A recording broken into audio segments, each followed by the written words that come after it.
Welcome students. चलिए इस video में देखते हैं कॉन्ग्रुएंस मॉड्यूलर के कुछ एग्जांपल्स को। ठीक है, उसके बाद जब ये सब कंप्लीट हो जाएगा तो आगे आने वाले वीडियोस में हम इसके एक्सरसाइज के भी क्वेश्चंस देखेंगे। बट अभी हम इसके कुछ एग्जांपल्स देखते हैं। मैं क्वेश्चंस को दो मेथड से सॉल्व करूंगा। एक तो जो बुक में आपको सॉल्व किया हुआ है, जो डायरेक्ट रिजल्ट ओरिएंटेड है, और दूसरा जो कि मैं आपको अंडरस्टैंडिंग बेस्ड करवाऊंगा, जो आपको मैंने प्रीवियस वीडियो में एक्सप्लेन भी किया था। तो अगर आपको उस एक्सप्लेनेशन में कोई प्रॉब्लम है, आप उस वीडियो को दोबारा देखें। कोई डाउट है आप कमेंट्स में लिखें, मैं उसको जरूर क्लियर करने का ट्राई करूंगा। तो चलिए अभी स्टार्ट करते हैं क्वेश्चन नंबर एग्जाम्पल नंबर 2 से।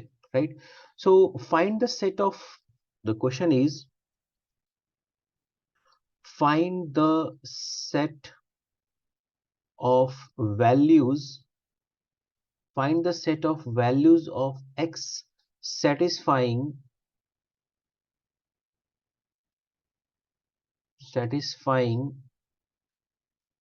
x congruent to 12 modulo, or you can say mod 5. So we can say x is equivalent to 12 mod 5.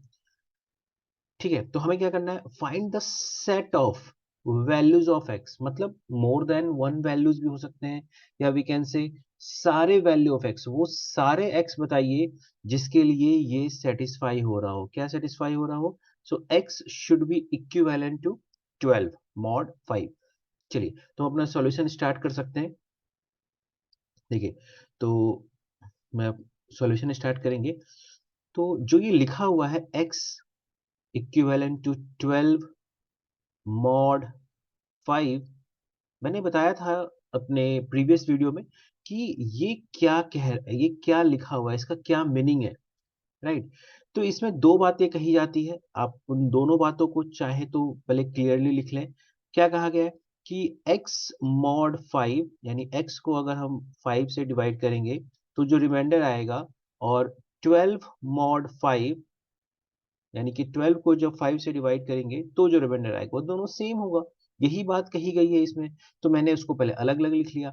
अब x mod 5 is equal to 12 mod 5। अब 12 मॉड 5 तो हमें पता है, राइट। 12 मॉड 5 क्या होगा? 2 होगा। इसका मतलब ये 2 है। So we can say x mod 5 is equal to 2। इसका मीनिंग अगर आप समझे, इसको क्या लिख सकता हूं मैं, यानी कि जब मैं x को 5 से डिवाइड कर रहा हूं तो कुछ क्वेश्चन आएगा और रिमाइंडर क्या आना चाहिए, मेरा 2 आना चाहिए। तो आप यहां से लिख सकते हैं x should be equal to 5q plus 2। This is my general expression, यानी x का जो जनरल जो एक्सप्रेशन होना चाहिए वो 5q प्लस 2 के फॉर्मेट में होना चाहिए, जहां q क्या हो सकता है, q बिलोंग्स टू इंटीजर, कोई भी इंटीजर हो सकता है। फॉर एग्जाम्पल, अगर मैं q की वैल्यू 0 से स्टार्ट करता हूँ, सपोज कीजिए अगर मैं q की वैल्यू 0 लूंगा तो x की वैल्यू क्या मिलेगी मुझे, 2 मिलेगी। सपोज कीजिए q की वैल्यू अगर मैं 1 लूंगा तो x की वैल्यू क्या मिलेगी मुझे, 7 मिलेगी। ठीक है, आप समझ रहे हैं। अगर मैं q की वैल्यू 2 लूंगा तो x की वैल्यू क्या मिलेगी, 5 2 10 प्लस 2 दैट्स अ 12। सिमिलरली अगर आप q की वैल्यू सपोज कीजिए -1 लेंगे तो x की वैल्यू क्या मिलेगी, -5 प्लस 2 दैट्स अ -3। अगर आप सिमिलरली q की वैल्यू अगर आप -2 लेंगे तो x की वैल्यू क्या मिलेगी, -10 प्लस 2 दैट्स द -8। तो हम कह सकते हैं कि x की वैल्यू क्या क्या आ रही है मुझे, तो x की वैल्यू बहुत सारी आती रहेंगी, उसमें से कुछ वैल्यू आप ले सकते हैं, -8, -3, 2, 7, 12 एंड सो ऑन। राइट, और इसका जो जनरल एक्सप्रेशन होगा वो कुछ ये होगा, that is the x is equal to 5q plus 2। देखिए हमारे पास यहाँ पे भी आंसर लिखा हुआ है, -3, 2, 7, 12, 17। राइट, तो ये देखिए हमारा एक फर्स्ट मेथड था जो कि एक्सप्लेनेशन बेस्ड था। राइट, अगर आप इसको रिजल्ट बेस्ड करना चाहते हैं तो हम लोग वो भी कर सकते हैं। देखिए रिजल्ट बेस्ड हम कैसे करते हैं इस क्वेश्चन को। देखिए सीधा आप डायरेक्ट इस स्टेटमेंट से आप रिजल्ट बेस्ड सॉल्व कर सकते थे कि अगर x is equivalent to 12 mod 5 है। इसका मतलब हमने क्या पढ़ा था कि x minus 12 should be equal to 5 lambda, यानी कि x माइनस 12 जो होता है वो 5 से डिविजिबल होना चाहिए। इसी बात को हम मैथमेटिकली लिख सकते हैं, x minus 12 should be equal to 5 lambda, right. तो x इज इक्वल टू क्या हो जाएगा, वी कैन से 5 लैम्डा प्लस 12। देखिए सेम एक्सप्रेशन आ रहा है, ये क्विक आ गया क्योंकि हमने डायरेक्ट रिजल्ट बेस्ड यहाँ पे किया, हमने इसको डायरेक्ट रिजल्ट बेस्ड किया है यहाँ पे। और पहले वाले मेथड में मैंने एक्सप्लेनेशन बेस्ड किया है, राइट। आपको बेसिक से समझाया कि क्या मीनिंग है और ये हमारा क्वेश्चन हो गया सॉल्व। ठीक है, ये देखिए कंप्लीट सॉल्यूशन आप एक साथ देख सकते हैं, राइट। चलिए तो अब हम इसके सेकंड क्वेश्चन की बात करें। सेकंड क्वेश्चन में क्या कहा गया है।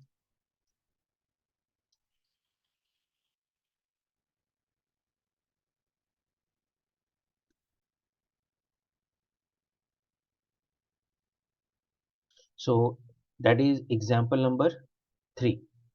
Yes, that is example number 3। मैं क्वेश्चन भी लिख दे रहा हूँ, example number 3। So the question is, if, ध्यान से देखिए डिफरेंट डिफरेंट टाइप के क्वेश्चन है। If 147 is equivalent to 3 mod m, right, then find the values of m। इससे पहले वाले क्वेश्चन में क्या था, x ये अननोन था। इससे पहले वाले क्वेश्चन में देखिए ये अननोन था, right, this was our x। इस क्वेश्चन में क्या है, मेरा m अननोन है। कोई बात नहीं, तरीका एक ही होगा, एक्सप्लेनेशन बेस्ड हो या आपका रिजल्ट बेस्ड हो, स्टार्टिंग हम सिमिलर तरीके से करेंगे। तो चलिए इस क्वेश्चन को हम स्टार्ट करते हैं। फिर से देखिए इस स्टेटमेंट में अगर हम समझे तो यहाँ पे दो अप्रोच ले सकते हैं। ठीक है, पहला मीनिंग तो यही है कि 147 mod m will be equal to, right, 3 mod m, है ना। यानी कि 147 में m से डिवाइड करूंगा तो जो रिमाइंडर होगा that will be equal to 3 mod m। ठीक है, अब m की वैल्यू निकालनी है, कैसे सॉल्व करें। देखिए ये इसका रिमाइंडर और इसका रिमाइंडर, दोनों का रिमाइंडर क्या है, सेम है। तो आप मान सकते हैं दोनों का अगर रिमाइंडर सेम है so let it be r, हम मान सकते हैं। तो आप यहां से लिख सकते हैं 147 can be written as m q plus r। अगर आप 147 को m से डिवाइड करेंगे तो कुछ क्वोशिएंट होगा q और रिमाइंडर होगा r। तो हम लिख सकते हैं कि 147 is equal to M Q plus R. Similarly अगर इस स्टेटमेंट को समझे तो 3 को अगर हम m से डिवाइड कर रहे हैं तो यहाँ पे कुछ क्वोशिएंट होगा, लेट अस सपोज p, और रिमाइंडर होगा r। तो हम देखिए यहाँ पे 3 को लिख सकते हैं, right, m p plus r, right. देखिए हमारे पास दो इक्वेशन बन चुके हैं, हमें क्या निकालना है, हमें m निकालना है।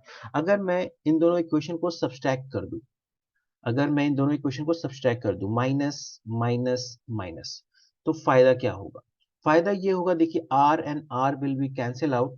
147 minus 3 that is the 144 will be equal to, आप m यहाँ पे कॉमन ले लेंगे, यहाँ पे बचेगा q माइनस p, राइट। और वी कैन से, देखिए यहाँ हो जाएगा 144 is equal to m into lambda, where lambda is q minus p। ये भी क्या है, हमारा इंटीजर आ रहा है। तो हम इसका मतलब m जो है वो 144 का एक फैक्टर है। इसका मतलब है कि m शुड बी, इसका मतलब है m शुड बी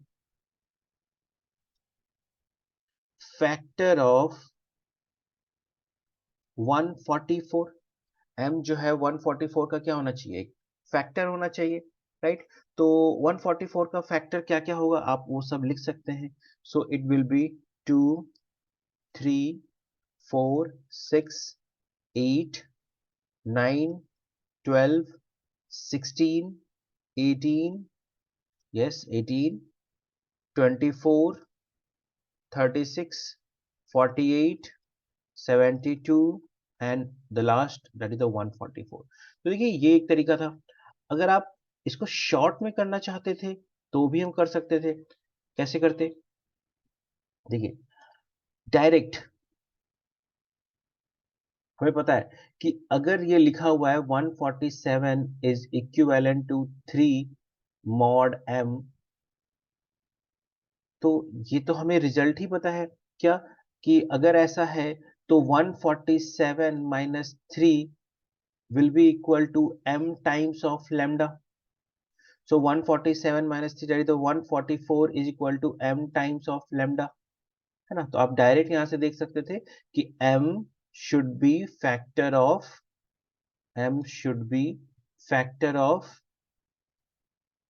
144।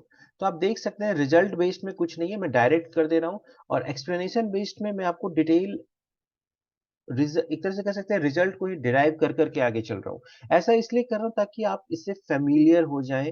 अगर आपको रिजल्ट नहीं भी याद है तो आप बेसिक अंडरस्टैंडिंग से कर सकते हैं। ठीक है, मैं पूरे सॉल्यूशन को एक व्यू में कर देता हूँ। So this is the complete solution of example number 3। ठीक है, अब हम देखते हैं example number 4।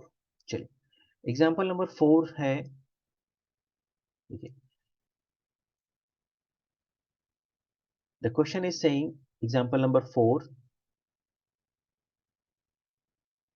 if 39 is equivalent to x mod 7, find x, right. देखिए पहले वाले क्वेश्चन में ये अननोन था, दूसरे वाले क्वेश्चन में ये अननोन था। लिंक करते चलिए, पहले वाले क्वेश्चन में ये अननोन था, सेकंड वाले क्वेश्चन में ये अननोन था, अब थर्ड वाले क्वेश्चन में ये अननोन है। तीन टाइप के क्वेश्चन तो यही बन गए, है ना? तो आप इस तरह से माइंड मैप करते चलिए। चलिए, क्वेश्चन देखिए न्यू टाइप का है, बट सॉल्यूशन हम ओल्ड तरीके से कर सकते हैं। सो सबसे पहले तो क्या क्या आप इसका मीनिंग लिखिए। अगर ये मेरे को लिखा हुआ है 39 is equivalent to x mod 7, तो इसमें दो स्टेटमेंट है। क्या क्या है दो स्टेटमेंट? कि 39 मॉड 7 will be equal to x mod 7, right. अब इसमें देखिए ये हम निकाल सकते हैं, 39 मॉड 7 हमको पता है। अगर आप 39 में 7 से डिवाइड करेंगे, करके देखिए, 35 and the remainder will be 4। तो हमको पता चल गया कि x मॉड 7 जो है वो क्या है, 4 ही है। तो आप यहां से x का जनरल एक्सप्रेशन क्विकली लिख सकते हो, it should be 7 cube plus 4। तुम्हें पता चल गया रिमाइंडर क्या है, 4। अगर आप नहीं समझ पा रहे अभी भी, तो फिर से पिक्चराइजेशन में समझिए कि अगर मैं x को 7 से डिवाइड करूंगा तो कुछ क्वोशिएंट होगा और रिमाइंडर क्या होगा, 4। तो ये रिलेशन हमको पता है डिवाइजर, क्वोशिएंट, रिमाइंडर और डिविडेंड के बीच में। So x should be equal to 7 q plus 4। बस आप q की वैल्यू, यहाँ पे q क्या होगा, q बिलोंग्स टू इंटीजर, तो आप q की डिफरेंट डिफरेंट वैल्यू ले सकते हैं, right. So let us suppose q is equal to 0, तो x इज इक्वल टू क्या हो जाएगा, 4।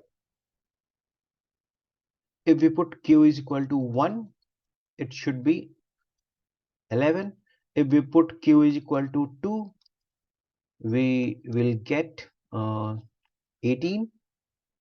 इसी तरह से अगर आप कुछ हायर वैल्यूज पुट करके देखिए, q is equal to let us suppose 5, so x will be equal to 39।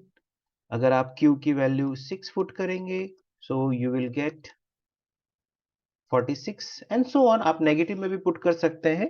देखिए, तो ये हो गया हमारा फर्स्ट मेथड। तो x की वैल्यू क्या क्या आ रही है, अगर आप चाहें तो सेट नोटेशन में भी लिख सकते हैं, 4, 11, 18, 39, 46 एंड सो ऑन, राइट। अगर हम इसको रिजल्ट बेस्ड करना चाहें, चलिए वो भी करके देख लेते हैं क्विकली। सो देखिए, तो डायरेक्ट हम करके देखते हैं। अगर हमें ये लिखा हुआ है कि 39 is equivalent to x mod 7, तो रिजल्ट क्या कहता है कि 39 माइनस x जो होगा वो डिविजिबल होगा 7 से, राइट? और we can say 39 minus x should be equal to 7 lambda, right? So आप यहां से x को सब्जेक्ट बनाइए direct. So we can say 39 minus 7 lambda will be equal to x। ठीक है, आगे एक्सप्रेशन हमारे पास। आप यहाँ पे लैम्डा की डिफरेंट डिफरेंट वैल्यू पुट करें। चलिए पुट करके देखते हैं। अगर हम लैम्डा की वैल्यू 0 पुट करते हैं, राइट, तो x की वैल्यू क्या आ जाएगी 39, जो कि हमारे सेट में है क्या, देखिए बिल्कुल है। ये देखिए 39 हमारे आंसर में पहले ही आ चुका है। अगर आप, है ना, सपोज कीजिए लैम्डा की वैल्यू 1 पुट करते हैं, राइट, तो क्या हो जाएगा x is equal to 39 minus 7 that is equal to 32। है क्या हमारे आंसर में पहले से? Let us check. 32, ओ 32 तो हमें दिख नहीं रहा है। क्या ये 32 आ सकता है? बिल्कुल आ सकता है। अगर आप q की वैल्यू 4 पुट करें, देखिए x इज इक्वल टू क्या आ जाएगा 32। तो 32 भी यहाँ भी आएगा हमारे आंसर में। ठीक है, तो देखिए आंसर का जो सेट बनेगा ना वो बिल्कुल सेम बनेगा। देखने में आपको अलग लग रहा होगा, सॉल्व करने का तरीका अलग है, बट आंसर बिल्कुल सेम आएगा। अगर आप लेमडा की वैल्यू 2 पुट करेंगे तो x की वैल्यू हो जाएगी 39 माइनस 14, दैट इज द 25। है क्या हमारे उसमें? ये भी आएगा, बिल्कुल आएगा। ठीक है, तो ठीक है स्टूडेंट्स, आई होप कि आप इस वीडियो में इस टाइप के क्वेश्चंस को डील करना आप सीख गए होंगे। ये कंप्लीट सॉल्यूशन एक व्यू में आप देख सकते हैं। आई थिंक इसमें इतने ही एग्जांपल्स हैं। एग्जांपल नंबर 4 तक हमने कवर कर लिया है। इसके अगले वीडियो में, मैं ज़्यादा वीडियो को बड़ा नहीं करना चाह रहा हूँ, इसके अगले वीडियो में हम लोग देखेंगे इक्विवेलेंस रिलेशन, इक्विवेलेंस क्लास और कॉन्ग्रुएंस क्लास क्या होता है। मैं पूरा फोकस कर रहा हूँ आपको समझाने में। आप अगर शुरू से सारे वीडियो देखते जाएंगे तो आपको जरूर एक गुड नॉलेज, कॉन्फिडेंस और एक आइडिया हो जाएगा इस चैप्टर का।